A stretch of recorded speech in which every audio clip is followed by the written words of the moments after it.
Welcome to Transformative Principal, where you learn how to be a leader and not just a manager of a to-do list. I am your host, Jethro Jones. You can find me on Twitter at Jethro Jones. Your to-do list is a hungry monster that is never satisfied. For the last year and a half, I've helped principals get awards, get promoted, and find the time to do the work that really matters. I recently opened a new mastermind slot. Schedule a call with me and let's overcome the stressed and isolated principal position together. Go to the show notes for this episode at transformativeprincipal.org and click Schedule a Call with Jethro. I just want to take a minute and remind you to check out conradchallenge.org and look at the kinds of things you can do to support students. The Conrad Challenge is really about facilitating 21st century skills of creativity, collaboration, critical thinking, communication. So go and check that out at conradchallenge.org. And if you missed my interview with Nancy Conrad, go check that out as well at transformativeprincipal.org/Nancy Conrad. Welcome to Transformative Principal. This is episode 245. If you were with us last week, we interviewed Anthony Kim, the co-author of the New School Rules. And today I am excited to chat with his co-author, Alexis Gonzales-Black. Alexis Gonzales-Black, just singular. And she is a principal designer at the global design firm IDEO. She designs and implements new organizational models to fuel innovation, agility, and engagement. And she founded Thoughtful Org Partners, which is a consultancy where she partners with organizations to break through rigidity and introduce self-organizing principles and practices. And it's like you're speaking my language there, Alexis. So welcome and thank you so much for being part of Transformative Principal. Absolutely. Thank you for having me. So your experience and working in so many different places and so many different things, how did you get involved with Anthony in writing this book about schooling? Well, Anthony, I don't know if he told you this origin story, but Anthony and I met through a mutual friend, and he contacted me to actually implement Holacracy at Education Elements, so at his company. They were, struggling through meetings and through decision-making, as most organizations are, and they had heard about self-organization, and particularly this brand of self-organization called Holacracy, and were interested in trying it out. And so I originally met Anthony as a consultant for his company, where we revamped the meeting process, revamped their operating system. And through that, we sort of embarked on this journey and ended up writing this book. Great. So can you tell us what Holacracy is? Yeah. So Holacracy is one kind of self-organization. It's a practice where you sort of distribute authority into the hands of the people who are actually doing the work. So rather than that kind of traditional triangle or pyramid shaped org chart that we all know and love, what you're looking at is like a series of circles, which are like self-running startups or self-running businesses. And they really manage the work themselves, making decisions and, executing the work and driving the sort of vision and strategy for that work. Each part of the company or each circle manages that on their own. So that sounds a lot like another term that I've heard, and listeners of this podcast know that I love the book, The One Thing. And one of the things they talk about in that book and in the podcast of the same name is the idea that successful leaders want to create empire builders underneath them, for lack of a better terminology, that instead of saying like, here, you have to do all this stuff and I'm going to manage and micromanage and make sure you're getting everything done. What they actually want to do is they want that person to take that idea and be able to run with it and make it their own thing, rather than just doing whatever it is, whatever my vision for it could be, for example. Yeah. So is that kind of the same type of idea? Absolutely. I think what Holacracy and self-organization sort of requires of you as an individual is to put the organization's purpose above your own ego. or your own sort of desire to want to be at the center of every decision or to be able to weigh in on every single thing. And as you're talking, I'm sensing it's sort of a similar situation where instead of sometimes, being the central decision maker or the person who has to sign on the dotted line for everything, it's difficult, but it's also gratifying personally to us to be consulted on everything, to be included. It gives us a sense of purpose and value, right? And I think sometimes people don't admit that because it's hard and it's deeply personal. But these systems of sort of where you're creating empire builders, to your point, or holacracy, are when the purpose of the organization matters more than you.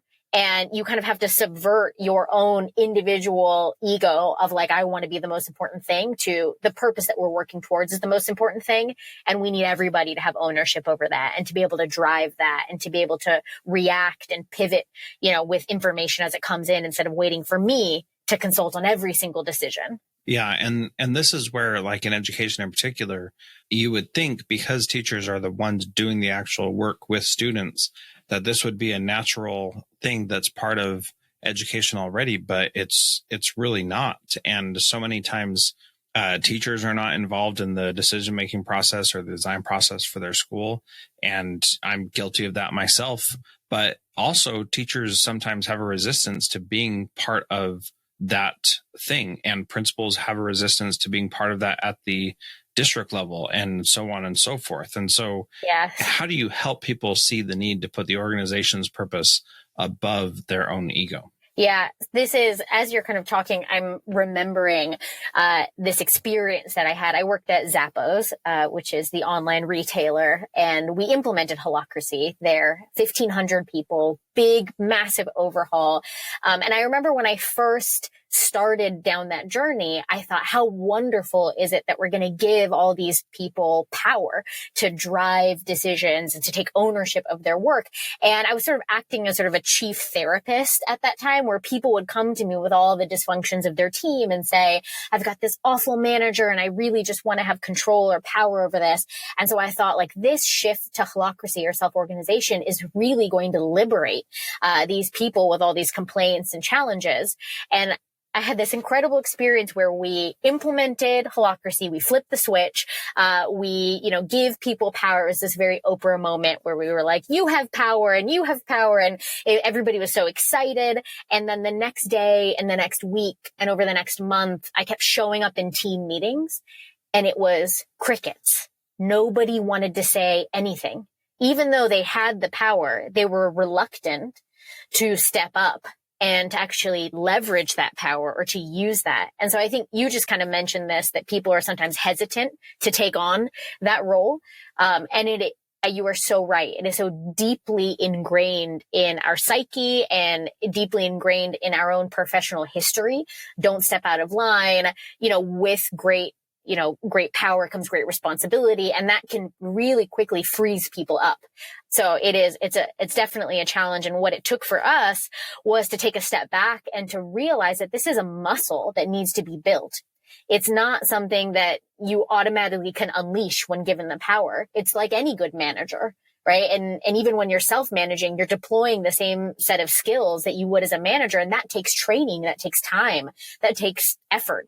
And so we had to kind of go back to the drawing board and say, what are the self-advocacy skills? What are the communication skills? What are the things that people need to learn in order to be able to leverage the power that we've given them? Yeah. And so part of my question about this is, do we need people to give us power, or can we just take that opportunity ourselves without permission?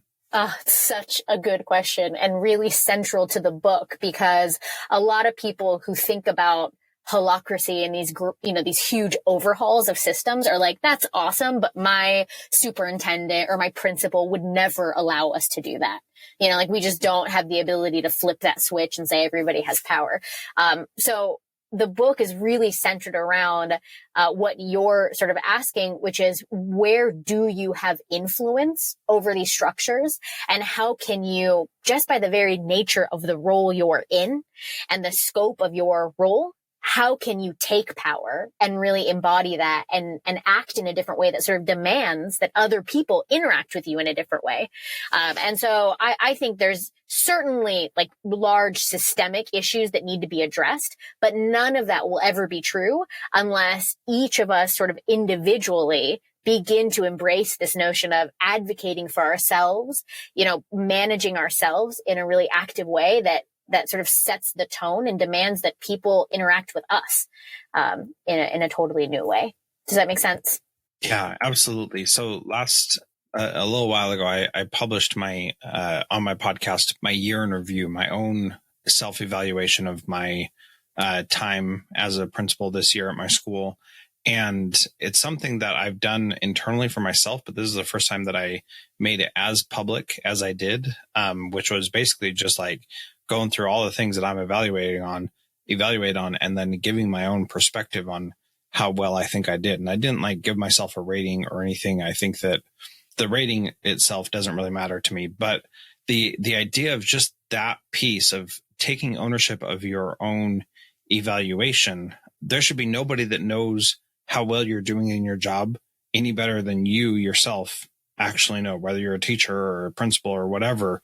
And yet we just wait as educators for our supervisor to come and say, you're doing this well or that well or whatever. And that is one place where the educators can really take the power and say, this is how well I'm doing, and not wait for somebody else to say, this is where you're struggling or where you're good, but for them to be able to do that. And that's something that you don't have to be given power to do that. You can come into that meeting and say, here's all the ways that I'm doing really great, and here's all the evidence that I have to show that.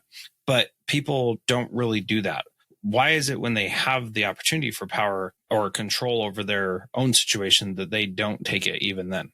Yeah, it is. That is so incredibly powerful. So your question, why don't people take on that power? Because it's scary. And for some people, it even feels uncivilized to be so explicit and to be, so in charge of things. We've learned over the course of our professional lives to sort of wait for somebody to ask us, to wait for permission.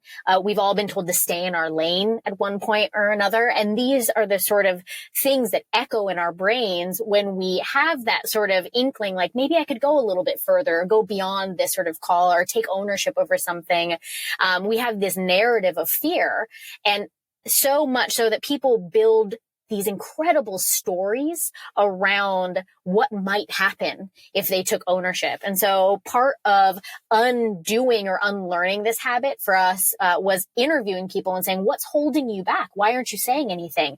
And the elaborate stories people would come up with, like, if I say this, then, my manager isn't going to agree with me. And then they're going to give me all the awful, they're not going to give me a good planning period, or they're going to saddle me with all this extra work, or, they're going to do this. And then ultimately I'm going to be miserable, and then they're going to fire me. I mean, just like the worst possible scenario people are building in their heads, that stops them from doing this work. And so one thing that we've learned is that the story that you tell yourself is so important about whether or not you're going to try something new, or you're going to stay sort of paralyzed at where you are. And so I think that being able to say, what's the worst that can happen?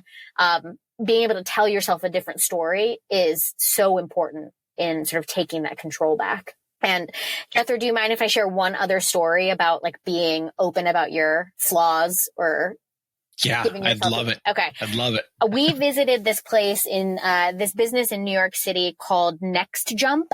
And they sell sort of corporate programs, like corporate benefits and programs. So like the work that they do in and of itself isn't that interesting or exciting, but the way that they approach it at the organization is fascinating. So they have 21 leaders in the organization, and those 21 leaders every year have the opportunity to be voted out of power by the rest of the organization. And so you have this sort of like shuffling of leadership every year. And part of that is what they encourage people to sort of face the truth about why they have been voted in or out of leadership. And so much so that they have people go through these kind of like self-actualization, sessions. And when you walk around, posted on people's desks is the one thing that they are the worst at, or you see people sort of putting their flaws on display. And so we're taking a tour, and posted up next to somebody's desk is, I'm very insecure about, my intelligence. And so I may react harshly when called into question. I mean, things that you would only hear on somebody's like therapy couch were written and posted up next to people's desks, sort of displaying their triggers or what they're struggling with. And that I thought that's an extreme case, but you can imagine when you're that clear and that transparent about what you're really great at and then what you're really struggling with, that's just an entirely different place to begin a conversation about improvement. It's so honest and so vulnerable. And it was really just a remarkable thing to see. So, that was definitely an inspiring case for me. Yeah, that is so cool. And so like, it doesn't really matter what you use to identify that or to talk about it. It just helps to have a framework for talking about that, because once you're clear about that. So for me, I like DISC personality profiles, DISC, and those are, I've learned a lot about those. I've researched it and I understand those pretty well. And I most of the time can understand who someone is after I interact with them for a little bit, what their high points are and what their low points are. And that really helps a lot. However, what I do is I have posted on my door at my office one of the sheets from that personality profile that says how to communicate well with Jethro and what things to avoid to communicate well with Jethro. And so it has things on there like if somebody comes in and tells me this big, huge, long story about something, that really gets on my nerves, and that's clear. And I post that on my door so that when somebody comes in and they're like, can I have a minute? And then they go into like a 5-minute long story before they even get to the point, then that really drives me crazy, even though I sometimes do that myself. Yeah. but that drives me crazy. And so them knowing that and being able to think about that before they come and talk to me really does help a lot. And then I ask my teachers and leadership team and people I work with to do that as well, so that I can see the things that frustrate them and be able to say, oh, she doesn't like it when I don't ask her how she's doing before we start talking. And that's not one of my strengths. And so I need to be able to be reminded to do that so that I can work on building that relationship first and building that support first. And just having a framework for having that conversation is so powerful. And yet we're afraid of that when we really don't need to be, because everybody has things that they're not good at. And that's just how it is. And also I think the other thing that's really important is we're never going to get it right. Like even if you've taken the step to write down the things that you like and the best ways to communicate and the wrong ways to communicate, like we're a flawed species and we need to give each other the ability to try things. And if it doesn't work out, to not be afraid of that, to sort of allow tension to happen. And this is also a big thing in the book. And I think another really important pillar of self-organization or self-management, which is that tension is inevitable. Like we are all going to be in situations where we didn't like the way that somebody talked to us, or we're not comfortable with the change that's happening. And one of the biggest tenets of self-management is, instead of handing that tension off to somebody else to resolve, or holding on to it and just sweeping it under the rug until your, rug is full of tension and you explode, to own your tension and for you to be the one that's responsible for resolving that. So if I had a conversation with you, Jethro, and I didn't appreciate the way that you said something to me, rather than telling somebody else or complaining at the water cooler or telling my significant other or the other teachers that are on my team, my job as a self-manager is to then say, hey, Jethro, do you have a minute? Can I talk to you about, that conversation we just had? Here's what was challenging for me. It did bring up some tension for me, and I just wanted to let you know that. And I have a lot of practice doing this. So it sounds very simple coming out of my mouth. Like, oh, you just like throw it out there. But for most people, the idea of owning tension and confronting tension is absolutely arresting. Like, I would never want to have that conversation, but it is, in addition to sort of that self-reflection piece that you're talking about, I think the second major pillar of being a self-manager is being able to surface and resolve tension in a productive and healthy way that isn't threatening. And just to realize that that's inevitably going to happen in your life. And it's your job to sort of confront that and continue to evolve, the situation around you. Yeah. And gosh, I'm going to sound like I'm just tooting my own horn here, Alexis, and I'm sorry, but this is another thing that you mentioned. The story we tell ourselves is so important. I have a little set of communication cards on my door at work also that allows people to use the communication card to start a difficult conversation with me. And the one that is the most important is the storyline card, because that means when somebody gives that to me, that means I have a storyline. And this is the story that I'm telling myself in my mind. I need to know whether or not it's true. Like, is that really how you were feeling towards me? I felt that you were a jerk. Were you really trying to be a jerk, or did it come off wrong? And 99% of the time, nobody's trying to be mean or rude or anything like that. We're just trying to like do the best with what we got. And sometimes we don't have the best. And so a teacher gives that to me. I immediately go into a different mode where I'm just listening, understanding, trying to help out. And then what they do is they get to say it, and then I get to tell them the truth. And every once in a while, like once every like 20 or 50 times somebody gives me that card, they're actually accurate. And I can say, yeah, actually, I was really frustrated with you. And that's why I spoke the way that I did. And now how do we make that better? But the beauty is that most of the time people tell themselves these stories when they're not, that's not the issue at all. But this makes it easy for someone to have that confrontational conversation with me that they wouldn't really be excited to have. And, it's just one of those things that, like, as I said before, you've got to have a way to deal with these issues and bring them up. And if you don't, then you're going to bottle that tension up, or you're going to sweep it under the rug, or you're going to take it out on somebody that you shouldn't be taking it out on. And that's just it's not worth it. It's awful. I love the way that you make it sound easy. And it isn't, right? Like, the truth is, like, no, it's not. Even with the storyline card in front of you, the just like I don't know what it's like. You really have to dedicate yourself to the practice of confronting tension or misunderstanding, or you have to dedicate yourself to it, because even just thinking about it right now, I begin to sort of, my breaths become shallower, and, I begin to get a little bit warmer, like all over, like my physiological response to saying, like, hey, that thing that you said to me, like, here's the story that I'm telling myself about that.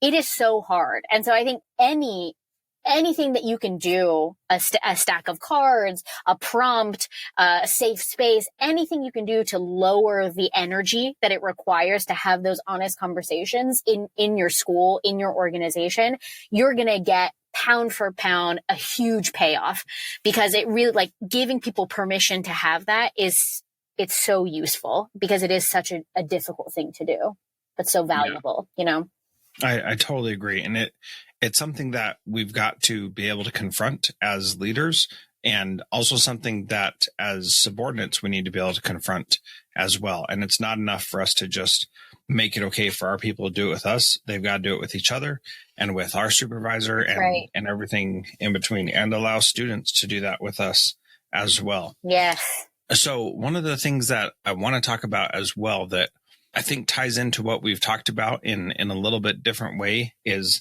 in the book, The New School Rules. You guys talk about a idea of defining the role before you define the person. And this is one of those areas where sometimes we have people in roles that are not well suited for them, or something like that. And it can be challenging to help someone see that. Yeah. And it's challenging to find the right person, especially if you don't really know what you're looking for. Can you talk, let's start a conversation about that process of defining the role before we define the person. Yes. So when we were writing the book, we talked about how sometimes our job titles become, instead of like a useful tool for clarifying our value to an organization, they become a uniform that we can't take off. And it becomes part of who we are. And there's so much within our job titles that we're doing that needs to be made explicit that we never do. We never do the work of really articulating what are the different roles that we're playing. And so we encourage people to sit down and kind of take stock. We call it role mapping on your team, to sit down and ask, what are the different roles that I'm playing? What are the different pieces of work that I'm fulfilling for this organization and for our mission? And in that, being able to be explicit and also sort of untether yourself from your title or, the whatever, your tenure, whatever it is, untether yourself and really be able to consider separately all the different pieces of work that you're doing. And it sounds like a simple thing, but it becomes so liberating because it allows you to consider here, like I've got maybe one title, but I've got 12 different roles that I'm playing. Do I really want to be playing all of these roles? Am I really the best person to be fulfilling all of these things? Are there pieces that I can break off? Are there certain roles that I can break off that actually I should be, delegating to somebody else? Or is there a piece of my leadership responsibilities that I can share? So that it's not so tied in with just like you as a person or you as your title, but you're getting really, really clear about the work and where that work should be allocated. Because I think to your point, a lot of times we take on roles by default. Our job changes every day that we're in that building because there are new expectations and new needs, and we just sort of step forward to fill them. But in retrospect and in reflection, that might not actually be the best role for us to be filling. And maybe we can make a more deliberate decision and a more thoughtful and informed decision about whether or not we should keep all the roles that we're currently playing, if we should distribute them, if we should share them, if we should get rid of them. And you can only do that once you've got a really honest assessment of all of the different roles that you're playing in an organization. And with education in particular, like a teacher is a teacher is what we think it is. And yet a kindergarten teacher does much different things than a high school physics teacher, who does much different things than a middle school language arts teacher, and everything in between. And so how do we define that role more appropriately depending on those different areas where we could be in education? Yeah. I think it's up to the role mapping process. It starts with each person sitting down and doing a bit of self-reflection and beginning to capture what are the different buckets of work that what are the different expectations? And this is, sort of the central question is, what do others expect of me? What do others need from me? And when you consider that question and you begin to sort of capture all of the different expectations on your role, you might begin to see some buckets or some themes begin to emerge, right? Like you can group all of your instructional responsibilities or curriculum responsibilities into one. You can maybe group parental engagement into another bucket. And you'll notice that each of these buckets has its own sort of unique and distinct purpose of why you do those things. And so once you begin to sort of dump all those out and begin to sort them into the different buckets, that's when you can begin to get a clear sense of where's all of my energy going? What are the most important roles that I need to prioritize? And again, to the previous point, which are some of the roles that I can actually share or offload or, distribute to somebody else, and begin to make some of those more thoughtful decisions about the work that we do. It's a simple but powerful notion. Well, but just that last question of what are some of the roles that I can offload to someone else? I think truly in a day-to-day teacher's position, one of those things is offloading grading and assessment to her students and not taking that all on herself. Yes. And as far as a principal goes, I think that there are many things that they can offload. One thing we've already talked about is evaluation of teachers. That is an incredible responsibility to have that just on the principal's back. That is, you got people's livelihoods in your hands. You cannot take that lightly, and you should not. I don't think, be the only arbiter of what that looks like. The teachers need to be involved in that process, and our evaluation systems don't always lend themselves to being able to include them in that role. Yeah. It's vitally important for them to do just that. And I think, Alexis, one of the things that's kind of scary about this idea is that if we start really examining a teacher's role or a principal's role, we're going to see that it is a very, very big job. And we're asking a lot of people. And maybe we can't just hire teachers based on how many students they can cram into their classroom throughout the course of a day. Yeah. And we may need to think a little bit differently about that. And that is challenging. I mean, that is a huge continental shift that we would have to make in our paradigm for that to actually work. What are your thoughts about that? Yeah. So, I mean, I want to say a quick note about like you gave this example of something that you want to offload, which is evaluation. And one thing that we've seen work at different organizations that I've consulted with is what we call a role marketplace, which is there are inevitably roles that administrators or deans or leaders are performing that they actually maybe aren't the best person to own that exclusively. And there is also a desire amongst other people in that organization to take on that role. And so there's this beautiful synergy around there are some things that you don't want to do or shouldn't be doing by yourself that you're currently doing just because you inherited it, because it was written into your job description, because you think you need to do it. There are some of those things that not only can you define them, but once you put them out there, there is somebody else on your team that has been waiting for the opportunity to step into leadership in some way that is going to be so pleased with taking on, even if it's 2 hours extra a week, 3 hours extra a week, who is biting, at the opportunity to be a part of that.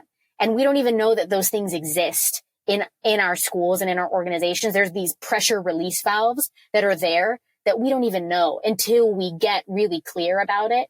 And it's such a beautiful thing to see that happen, because people want to take on leadership. There's a desire. And, the book begins to address this of like the workforce increasingly wants autonomy, mastery, and purpose. They don't want to have to wait for these things.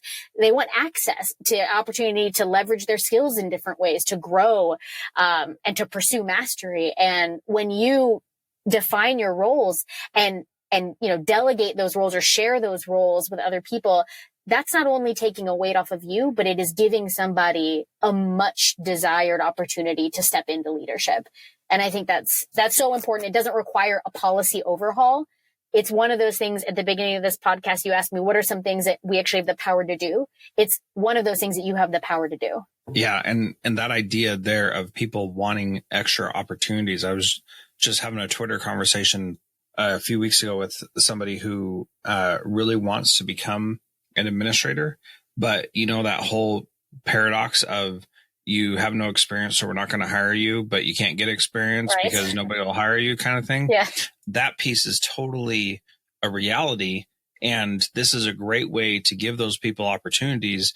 And again, when it comes to, the holacracy approach, you go find those things that need to be done and you start doing them, whether anybody asks you to do them or not. Okay. And, this podcast is a good example of that because, I really liked a particular podcast called Practical Principles that was on quite a few years ago. And it was great for me as a young assistant principal of learning how to be a better principal.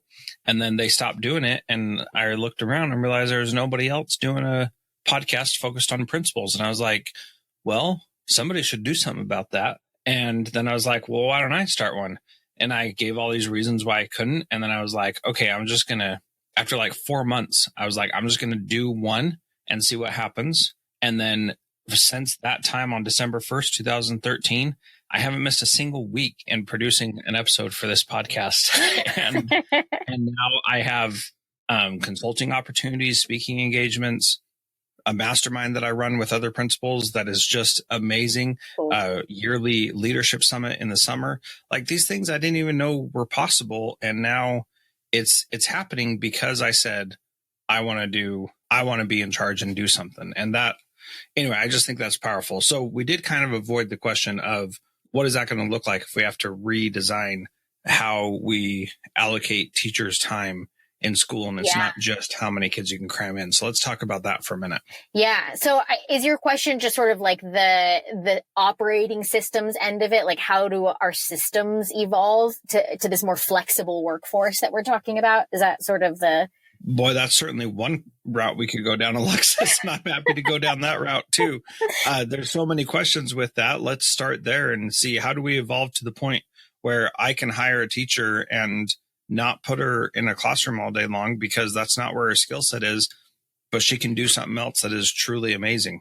And so like to set that up, you kind of see that with instructional coaches who aren't in the classroom anymore. And now they are coaching teachers on how to be better teachers.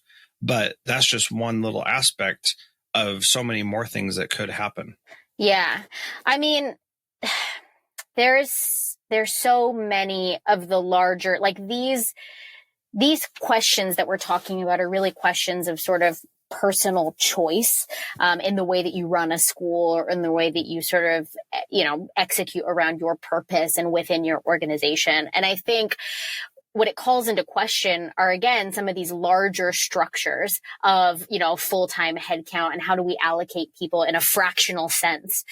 So how do we understand, if somebody has 40 hours in a week, how do we pay somebody or understand somebody's pay grade or, what band they're in if they spend 10% of their time in the classroom and then 20% of the time on the budget committee and then, another 50% of the time someplace else. And I think it is really difficult, but there are organizations out there pioneering more flexible approaches to budgeting and to time allocation. One way that we've seen that work is when people have sort of control over their own time allocation. And let's say you've got, we call them people points. I've heard them called before. So you have 100 people points to sort of allocate, in any given week of time. And you have to, at the beginning of, the week, or maybe let's make the timeline longer, but the beginning of the semester, you have to allocate, where am I going to spend this amount of time and that amount of time? And that calculation gets sort of uploaded into the system and you are compensated and recognized, for that time map that you've sort of submitted. I don't think there are any like really great solutions to this. I don't think that we're going to find any great solutions until we begin experimenting and introduce a little bit more flexibility into our planning systems. But it is worth trying because the excuse, the sort of age-old excuse of like, well, we're not allowed to do that, or the district isn't going to allow us to do that. It's holding us back from experimenting where we desperately need experimentation. And so we have to figure out some way to introduce new systems that are a little bit more flexible, because that's what the nature of the problem and the challenge that we're facing, that's what it's going to require. It is going to require that we approach our work in a more flexible way. And it is incumbent upon us to figure out how do we evolve our systems to support that, because we will just not be able to meet the needs that are emerging in our economy, in our schools, and the demographics of our students. We will not be able to meet them using the same systems that we've used before. So I realize that's not like a perfect answer to that, but just know that it is a huge issue that a lot of organizations are taking on and beginning to experiment with more flexible planning and budgeting strategies. Yeah, well, it is definitely needed. And Alexis, I just appreciate your time. I appreciate the conversation. This has been fantastic for me. I can't believe it's already been almost 40 minutes. Yeah. I feel like we just barely started talking. So that's always a good sign for me. But the last question that I ask each guest is, what is one thing that a principal can do this week to be a transformative leader like you? Take one piece of what you're doing and offer it to somebody else. That's it. And what do you mean by that? I mean, it's this conversation that we've been talking about this whole time. And I mean, there are a bunch of things in the book that I think are really valuable little nuggets and little shifts, but I don't know that any of them are as transformational as if you want to be a transformational leader, your job is, like you said, to create empire builders. And you can do that by simply taking stock of the work that you're doing today, taking one piece or one role of what you're doing, and then asking somebody who you know is chomping at the bit to try on bigger leadership responsibilities. Ask them if they would be interested in stepping into that role. Just one thing. Yeah. Yeah, that sounds great. So, thank you so much again, Alexis. You can follow Alexis on Twitter at @Gonzales-Black, and you can follow the book at 6, the number, New School Rules.